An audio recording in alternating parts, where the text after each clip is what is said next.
माधव की साइकिल की चेन उतर जाती है। वो उसे ठीक करने की पूरी कोशिश करता है लेकिन वो ठीक नहीं होता।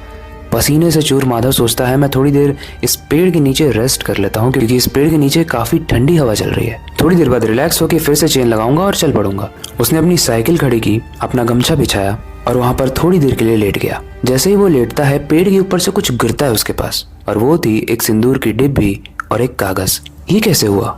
माधव हैरान होकर सोचता है कि ऊपर से सिंदूर का डब्बा कहाँ से गिर रहा है। खैर वो सोचता तो है लेकिन सोचते सोचते उस डब्बे को भी खोल देता है। जैसे ही वो डब्बा खुलता है वो सारा सिंदूर माधव की आंखों में चला जाता है। उसे सब कुछ धुंधला दिखने लगता है, वो साइकिल तक देख नहीं पाता है। तभी माधव के पास जो बोतल थी उसमें से वो पानी निकालकर अपनी आंखों पर ठंडा पानी मारता है। जैसे ही उसे क्लियर दिखने लगता है उसके सामने एक लड़की खड़ी थी। एक लड़की जो पुराने फटे कपड़ों में थी और एकदम चुप। माधव पूछता है, आप कौन हो और ऐसे कपड़ों में अकेले यहाँ क्या कर रहे हो? लड़की कुछ बोली नहीं, बस पलट के पेड़ के पीछे छुप गई। माधव तुरंत उठकर उस पेड़ के पीछे जाता है लेकिन अब वहाँ कोई नहीं था। तभी वो देखता है कि वो लड़की पेड़ के ऊपर बैठी थी। उसके मुंह और उसके हाथ से खून टपक रहा था और वो माधव के चेहरे पर गिर रहा था। माधव बहुत डर गया और जोर जोर से चिल्लाने लगा लेकिन आसपास कोई नहीं था। तभी माधव की नजर उस कागज पर पड़ती है जो सिंदूर की डिब्बी के साथ पेड़ से गिरा था, और उस पर लिखी थी रेवती की कहानी। उस पर लिखा था कि सालों पहले इस पेड़ के नीचे एक लड़की थी जिसका नाम था रेवती। रेवती एक छोटी सी लड़की थी, उसकी माँ नहीं थी।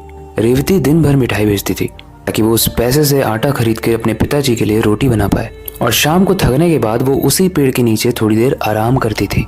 सिंदूर से सपने बुनती थी अपनी शादी के। फिर एक रात कुछ नशे में डूबे हुए लड़के आए और उसका सपना और उसकी इज्जत सब छीन कर ले गए।